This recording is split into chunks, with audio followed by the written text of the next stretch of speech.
Hello বন্ধুরা, welcome to আরকে sports. আশা করি তোমরা সবাই সুস্থ ও ভালো আছো। এই ভিডিওতে এক থেকে দুটি গুরুত্বপূর্ণ আপডেটস রয়েছে যেগুলো শেয়ার করব। তো একটু স্কিপ না করে ভিডিওটা শেষ অবধি দেখতে থাকো এবং এই চ্যানেলে প্রথমবার এসে থাকলে চ্যানেলটিকে তোমরা সাবস্ক্রাইব করে নিও এবং ভিডিওতে একটা লাইকও করে দিও। তো প্রথম যে বিষয়টা শেয়ার করব একটা বড় খবর দিয়ে। বড় খবরটা কি? বড় খবরটা হচ্ছে, তোমরা জানো বিশ্বসেরা পর্তুগিজ কোচ জোসে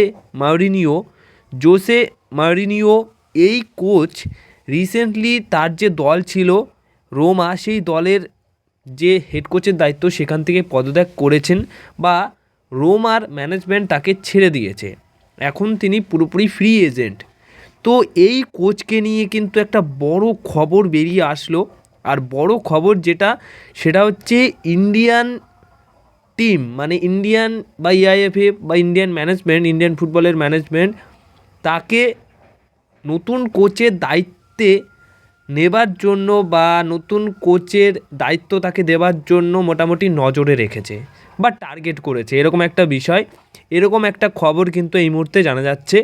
আর এই বড় খবরটা কিন্তু ভারতের কোনো সংবাদ মাধ্যম প্রকাশ করেনি। প্রথমত এই বিষয়টা একটা দেশ মানে ইউকে যে দেশ রয়েছে সেই দেশ থেকে একটা সংবাদ মাধ্যম থেকে তারা এই বিষয়টা প্রকাশ করেছে, তারা এই খবরটা কিন্তু শেয়ার করেছে। সেখান থেকেই এরকম খবর মোটামুটি জানা যাচ্ছে।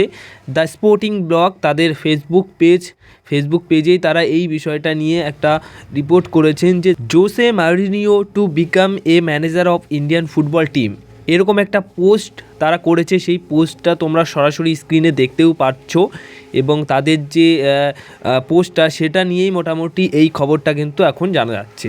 তো এমন কিছু যদি হয়ে থাকে তাহলে এর থেকে বড় খবর তো কিছু নেই। অলরেডি আমাদের ইগো স্টিমার্সের মতো একটা ভালো মানের কোচ আমাদের ইন্ডিয়ান ফুটবল টিমের হেড কোচের দায়িত্বে রয়েছেন। এবার তার না থাকাকালীন পরে মানে তিনি যখন থাকবেন আবার তার সাথে যখন চুক্তি শেষ হয়ে যাবে, তখন যদি এই জোসে মাউরিনিওর মতো একটা নামী কোচ, একটা বিশ্বসেরা কোচ যদি আবার ইন্ডিয়ান ফুটবল টিমের কোচ হয়, তাহলে সেখান থেকে দাঁড়িয়ে মানে এর থেকে বড় সুখবর কিছুই হতে পারে না। তো এরকম একটা ইন্টারেস্টিং একটা বড় ব্রেকিং আপডেট নিউজ জানা গেছে, এক্সাইটিং একটা নিউজ ছিল, তাই সেটা তোমাদেরকে শেয়ার করলাম। এবার তোমাদের এই বিষয়টা নিয়ে কি মতামত সেটা অবশ্যই কমেন্ট বক্সে তোমাদের মতামতটা শেয়ার করো। এবার যে বিষয়টা শেয়ার করব সেটা তোমাদের করা একটা প্রশ্ন। হ্যাঁ, তোমরা লাস্ট ভিডিওর কমেন্ট বক্সে অনেকে এই প্রশ্নটা করেছো এবং পার্সোনালি প্রশ্নও করেছো। সেটা হচ্ছে ম্যানুয়েল ক্যাসকালানা অর্থাৎ আন্তোনিও লোপেস হাবাস সহ ম্যানুয়েল ক্যাসকালানা তিনিও কিন্তু ভারতে এসেছেন এবং আবার একটা দায়িত্ব নিয়ে তিনি এসছেন ক্যাসকালানা। তো এই ক্যাসকালানা অবশ্যই আন্তোনিও লোপেস হাবাসের অ্যাসিস্ট্যান্ট কোচ। তো এবার কথা হচ্ছে যে তিনি যদি অ্যাসিস্ট্যান্ট কোচ হয়ে থাকেন তাহলে ক্লিফোর্ড মিরান্ডা তার কি হবে? তাকে কি মোহনবাগান দল ছেড়ে দেবে? এইরকম প্রশ্ন তোমরা করেছো। তো তোমাদেরকে বলে দিই যে এমন কোনো বিষয় নয়, ক্যাসকালানাও থাকছে এবং ক্লিফোর্ড মিরান্ডাও থাকছে, ঠিক আছে। বিদেশি কোচ মানে বিদেশি অ্যাসিস্ট্যান্ট কোচ হিসেবে ক্যাসকালানা থাকছে আর ইন্ডিয়ান অ্যাসিস্ট্যান্ট কোচ হিসেবে ক্লিফোর্ড মিরান্ডা থাকবেন আন্তোনিও লোপেসের পাশাপাশি। মোটামুটি আন্তোনিও লোপেস হাবাসের পাশাপাশি অ্যাসিস্ট্যান্ট কোচ হিসেবে দুইজন কোচ কিন্তু থাকছে। তো এটা মোটামুটি এই মরশুমের জন্যই, কারণ পরবর্তী মরশুমে তো নতুন কোচ আসবে আর আন্তোনিও লোপেস হাবাসও তার পূর্ণ দায়িত্বে ফিরে যাবেন। আর আন্তোনিও লোপেস হাবাস ফেরা মানে তার সহকারীদের নিয়ে আসবে, এটা তো আমরা জানতাম, আর সেই মতো তিনি সহকারী নিয়ে এসছেন। তো এরপরে তোমরা কিন্তু আবার অন্যরকম পরিবর্তন দেখতে পারবে কোচিং স্টাফদের মধ্যে। তো আশা করি তোমাদের এই প্রশ্নের উত্তরটা দিতে পারলাম। মোটামুটি ক্লিফোর্ড মিরান্ডা কিন্তু কোথাও যাচ্ছে না, তিনি মোহনবাগান দলের অ্যাসিস্ট্যান্ট কোচ হিসেবেই থাকছেন। তো এর পরের যে খবরটা দেব তোমাদের করা শেষ প্রশ্নের উত্তর, সেটা হচ্ছে আনোয়ার আলী তিনি কি ডার্বি ম্যাচে খেলতে পারবেন? কারণ তিনি অনেকটাই সুস্থ হয়ে গেছেন এবং তিনি প্র্যাকটিসও করছেন, মোটামুটি রিহ্যাব সেশন তো চালাচ্ছেন। তো সেই অনুযায়ী প্রশ্ন করেছো তোমরা কম বেশি অনেকেই আছো যে আনোয়ার আলী তিনি কি ডার্বি ম্যাচে খেলতে পারবে মোহনবাগান দলের হয়ে? তো এক কথাই বলবো যে ডার্বি ম্যাচে খেলার সম্ভাবনা তার নেই, কোনোরকমভাবেই তিনি খেলতে পারবে না ডার্বি ম্যাচে। সেমিফাইনাল ম্যাচে সামান্য একটুখানি সম্ভাবনা থাকতে পারে, বাট সুপার কাপে তিনি কোনো ম্যাচেই খেলবেন না এমনটাই খবর রয়েছে। কিন্তু পরে গিয়ে মোটামুটি অন্যরকম পরিস্থিতিও আসতে পারে যদি ঠিকঠাক করে তিনি অনুশীলন করে।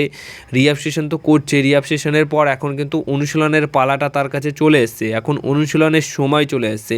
তো সেই অনুযায়ী যদি অনুশীলন করে ফিটফাট হয়ে যায় তাহলে অবশ্যই তিনি খেলতে পারেন, কিন্তু ডার্বি ম্যাচে তার খেলার সম্ভাবনা নেই। ডার্বি ম্যাচে যদি তিনি খেলতেন তাহলে অবশ্যই দারুণ হতো। আর ডার্বি ম্যাচে খেলতে পারলে তিনি তো মোটামুটি এশিয়ান কাপের জন্য ইন্ডিয়া টিমের হয়েও খেলতে পারতো, কারণ সাহাল আব্দুল সামাদ তার চোট রয়েছে, হালকা পাতলা চোট রয়েছে, তবুও তাকে স্কোয়াডে রাখা হয়েছে। কারণ যদি শেষ ম্যাচটা খেলতে পারে গ্রুপ স্টেজের, তবুও তাকে রাখা হয়েছে। তো সেই অনুযায়ী যদি আনোয়ার আলীও খেলতে পারতো মোহনবাগান দলের হয়ে ডার্বি ম্যাচ, তাহলে তিনি অবশ্যই এশিয়ান কাপের ওই টুর্নামেন্টে ইন্ডিয়ার হয়েও খেলতে পারতো। তো এমন কোনো বিষয় নাই, মোটামুটি সুপার কাপ তিনি মিসই করবেন যেটুকু খবর। ফেব্রুয়ারির প্রথম উইক থেকে যখন আইএসএল শুরু হবে তখন কিন্তু মোহনবাগান দলের হয়ে তিনি আবার ডিফেন্সে খেলতে পারবে। এই ছিল আপডেট। যদি এই ভিডিওটা ভালো লেগে থাকে অবশ্যই ভিডিওতে লাইক, শেয়ার, কমেন্ট করো আর চ্যানেলটিকে তোমরা সাবস্ক্রাইব করে নিও।